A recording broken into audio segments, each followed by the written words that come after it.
I would say that the support from world leaders has been pretty deafening with its silence in the main. Do you wish you'd had more vocal support from maybe the British Prime Minister Rishi Sunak, the American President Joe Biden? Would that be helpful? Look, Piers, in my 3.5 years as Prime Minister, I discovered one thing, that this morality and the so-called Western values about democracy, constitutionalism, rule of law, fundamental rights against custodial torture, all that is happening in Pakistan today. Yet, I think the interests of the powers, Britain, the US, I think they are more aligned with our military. For whatever reasons, maybe because they're supporting them in Ukraine.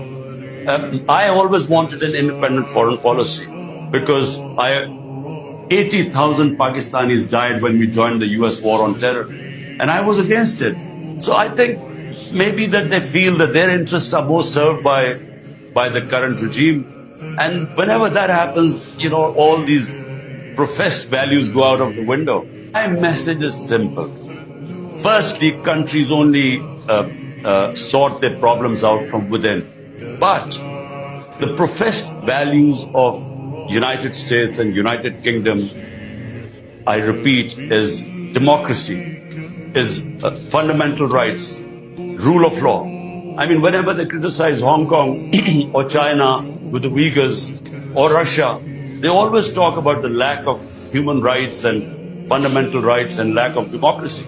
But here's one standing for democracy, and all these values are being violated, yet not a word from them.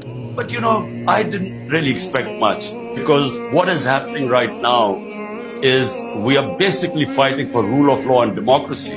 On the other hand, we now have, we are heading towards the worst type of dictatorship.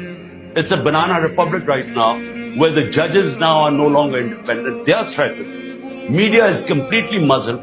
My name is not allowed to be mentioned on the media.